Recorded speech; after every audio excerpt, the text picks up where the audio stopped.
আলহামদুলিল্লাহ, মহান আল্লাহ পাক রব্বুল আলামিনের মহান দরবারে হৃদয়ের গহীন থেকে শুকরিয়া জ্ঞাপন করছি যে মহান আল্লাহ পাক রব্বুল আলামিন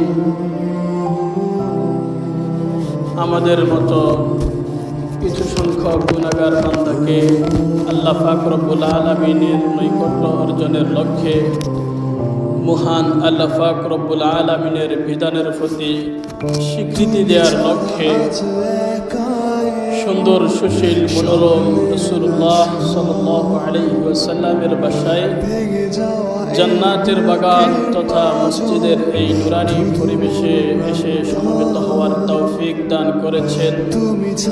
এজন্য মহান রবের দরবারে মনকে উজাড় করে জবান খুলে উচ্চস্বরে শুকরিয়া জ্ঞাপন করি। সকলেই জবান খুলে বলি আলহামদুলিল্লাহ। আল্লাহ পাক রব্বুল আলামিন আমাদেরকে যে একটা সময়ের মধ্যে জীবনযাপন করাচ্ছেন, একদিক দিয়ে ভাবতে গেলে মনে হচ্ছে যে আমরা আইয়ামে জাহিলিয়াতের মধ্যে নিজের জীবন পার করছি, আবার আরেক দিকে লক্ষ্য করলে মনে হচ্ছে যে আমরা কোনো নবী যুগের মধ্যে জীবনযাপন করছি।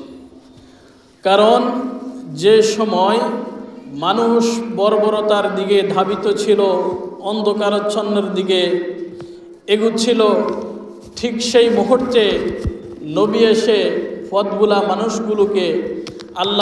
মানুষগুলোকে আল্লাহমুখী করেছে। তো আমরা মনে করতে হবে পৃথিবীর যত রকমের অন্ধকারাচ্ছন্ন কালো ভয়াল নেমে আসুক না কেন, ঠিক সেই একটি মুহূর্তে আমরা নবীদের পথ প্রদর্শিত পথে আমরা এগুচ্ছি। তাহলে ওই দিক দিয়ে মনে করতে হবে এটা আমাদের জন্য যে কিসমত। তো আমরা গত জুমায় আলোচনা করেছিলাম আকায়ে নামদার তাজদারে মদিনা সরওয়ারে কায়নাত জনাব আহমদ মুস্তফা হযরত মুহাম্মদ মুস্তফা সাল্লাল্লাহু আলাইহি ওয়াসাল্লামের মেরাজ, ইসরা এবং মেরাজ সম্পর্কিত দ্বিতীয় পর্ব আলোচনা হয়েছিল গত জুমায়। ইনশাআল্লাহ এই জুমায় আল্লাহর হাবিব সাল্লাল্লাহু আলাইহি ওয়াসাল্লামের ইসরা এবং মেরাজের তৃতীয় পর্ব অর্থাৎ সংক্ষিপ্ত পরিসরে সমাপ্তি পর্যায়ে আমরা আলোচনা করব। তো গত জুমায় আলোচনা করেছিলাম রাসূলুল্লাহ সাল্লাল্লাহু আলাইহি ওয়াসাল্লাম